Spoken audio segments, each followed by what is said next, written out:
involved in ACLS courses. So Sarosh is going to be introducing our speakers, and we just want to start off the sessions because a lot of us have got to leave, right? So we just start off the sessions and let's keep it interactive. We'll keep questions to a minimum and just make sure all of us stick to our schedules, right? Good luck. Thank you, Dr. Mahesh, for such a nice and sweet introduction. We are proud to have our first speaker, Dr. G.P. Tureja, with us. He is a pioneer of pain management in India. Dr. Tureja, sir, please start with the first session.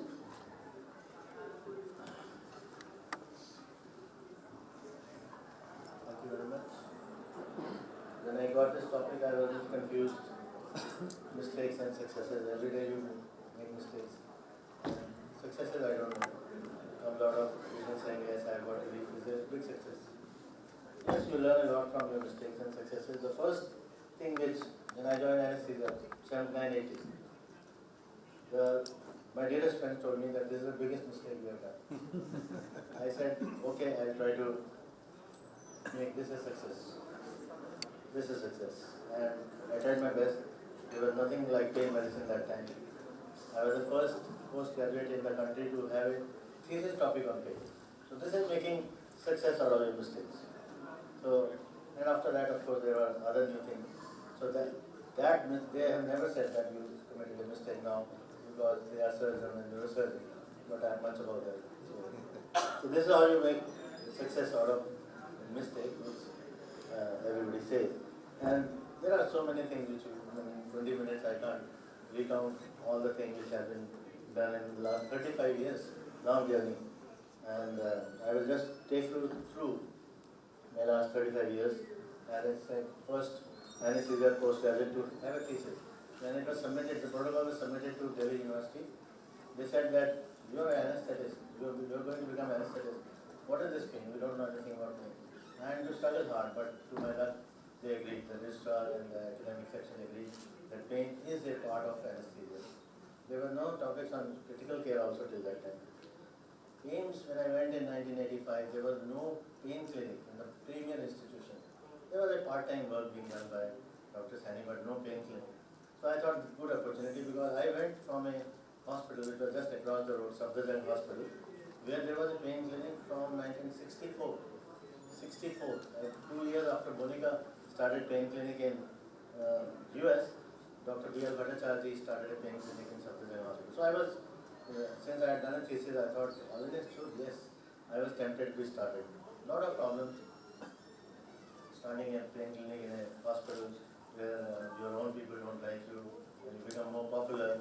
So I'm not going to delve into those details. Ultimately, after 21 years, I left it. We have been seeing a lot of live workshops, but the first attempt to do a live workshop on pain was in 1996 in All India Institute, where we conducted about 20 procedures from the operation theatre and beamed it live to about 400 participants in this. After that, of course, every week we have a live workshop now. Then we had a big conference. I was the organizing secretary in 1999, Asian and Oceanic Society, where we conducted a live workshop. And to my surprise, people who had come from US, Canada, they were also part of it, and they said that we can't even imagine doing a workshop on patients. I don't know whether I showed you were there. That we can think of doing a workshop on live patients. We can only do workshops on cadavers, and that was one of them. And then, of course, we are now 6 centers, 3 in Chennai, 3 in Delhi, and trying to expand further. Out of the mistake which I conducted on joining anesthesia, big success. This was when I was young, pain physician 93 at All India Institute. But you can see the condition of my pain clinic. You can see the walls. Dr. Lakshmi was also visited this so-called pain clinic. Later on we improved it. But this is how we started. So you have to start from scratch, from your own efforts. Nobody in your departments or your own colleagues will help you. You have to really struggle. So even in All India Institute, I had to start from scratch, take a place which was a store to convert it into a pain clinic, and then fight with surgeons for having an operation theatre. Literally fight with surgeons. Ultimately could get hold of it. C-arm, fight with surgeons because we were all sharing a C-arm.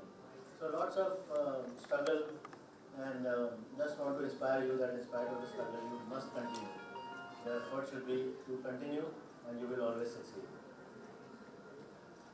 Now, of course, after leaving All India Institute, we are completing 10 years in November and we are celebrating 10 years. We have a big team now and we have 3 centers in Delhi, 3 in Chennai, and we are state-of-the-art center, all fully equipped. We are conducting patients and seeing more than 120 to 130 patients every day. And this is 48,000, trust of 48,000 patients, which has converted by mistake into a success. I would say that mistakes, of course, you have heard, but biggest success has been that this was out of one incident. That there was one senior professor who was very good in doing trigeminal decision making jobs. And I always requested him, Sir, mujhe padha do, please teach me. And whenever he used to keep a case, by the time I reached, oh yaar, maine to kar diya. This happened 5 times. And this really put me into a spot that this is the worst scenario of pain medicine in our country, that nobody wants to teach what you have learned. Of course, in our days we didn't have any of these workshops or cadavers or even a book. My only book was a regional anesthesia book by Moore. That was the only book which I used to call it as my Bible and keep it in the locker so that if a patient comes in, I will just turn through the pages and see how it is done. This is how we learned our pain medicine. We had no training program. We couldn't go out to learn. Rather in US and other places also there was no organized pain medicine that time. So we used to keep one book in the locker in OT.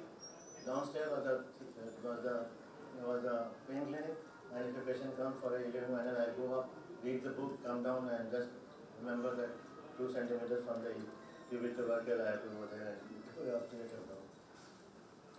But that changed my whole concept of pain medicine, that I must, whatever I have learned the hard way, I must pass it on to people.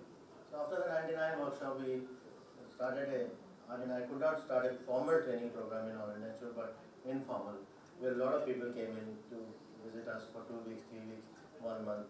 And this is how we started training. And I think my biggest success would be that propagating. And today, what we are seeing, so many conferences, so many people going on to pain medicine, is because that the door was open that time, and that's how people who were trained have further training. And Gautam Das is one of the biggest example, who came in for 2 weeks to me, and then after that set up a chain of pain clinics and teaching programs for people across the world. We are, of course, we are offering long-term fellowships and short-term fellowships and giving them jobs also. Now, if you ask me what I have learned in the last 35 years being a pain clinician, of course, this is out of mistakes which we conduct in the day-to-day patient. I was also a young pain physician, very enthusiastic. As soon as the patient used to come in, I had a mindset that this patient has come to me, I must do an intervention. He has come to me because he needs something. And I would jump onto the intervention without even examining the patient, without even seeing the MRI. But what I learned in the last 35 years, that it is very important to be a good clinician. Again, this stemmed out of one of my meetings. See how you can learn from your surgical colleagues. This was an orthopedic surgeon who was regularly referring me patients. And somehow he realized that I was not properly examining the patient. So he called me in his chamber. With due respect, he was my age group. He said, I want to refer your patient, let us examine this patient. And he closed the door, he stripped the patient naked and saw the gait, examined each and every reflex.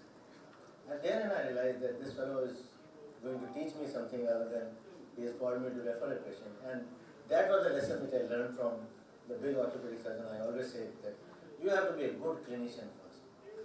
Of course, in front of your patient, you are the role model. Patient has come after long travel to various places. You have to be very neat, clean, well dressed, polite. A doctor who can listen to a patient is the best doctor. Our chronic pain patients are always eager to tell their stories. No problem, we have 50 patients waiting. Let him speak out. Listen to the patient. And this again came out of my experience with other clinicians who were termed as very good because they were listening to the patient. Share your knowledge. Whatever is the patient. Nowadays it's an era of internet. Everybody knows what they're suffering from. So whatever you have grasped from the patient's history and this place, share your knowledge. If I have a patient with fibromyalgia I will spend about 15 minutes telling him or her what is fibromyalgia, how is it caused, and that relieves the pressure out of the patient mind that yes, I have gone to a doctor who understands my problem. So give realistic expectations. This is again not a mistake. Young pain physician, I would say, give an injection, you'll be fine, wonderful. And after 15 days, I've done everything. A facet block, I've done an RF, patient says no relief. What the hell? So give realistic expectations. You can't cure pain of everybody. You can reduce the pain, tell him that I will reduce the pain by 30%, 40%, or maybe I am just trying, I may or may not be successful. As I mentioned in the previous lecture also, you must, as you see patients, you must audit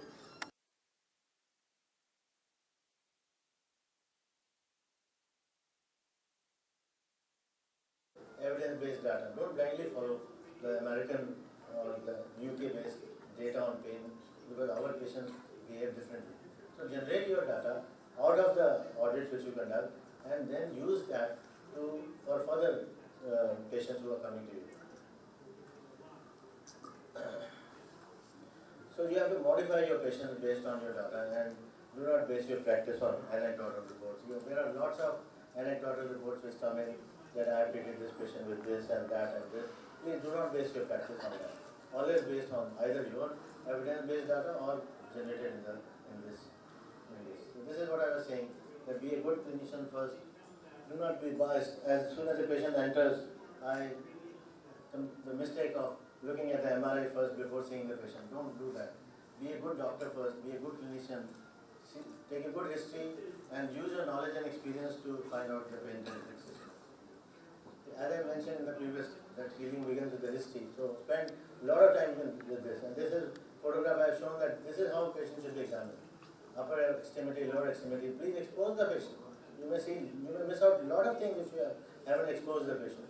The wasting of the muscles or the various structures if it's upper extremity pain. So please expose the patient properly, close the door, keep a female attendant if it is a female patient. And this is all which we have learned out of mistakes which we conducted. And the results were all dependent on the mistakes which we conducted. As I've been sort of telling, although yes, pain medicine is interventional, pain medicine is a part of it, but in India we are heavily tilting towards intervention. Have you ever tried to know the long-term outcomes of your patient? You have given a epidural, patient gets better, but have you ever tried to follow it after 1 year, 2 years? What has happened to this? Have you used any validated outcome measures in your patient? The answer would be no.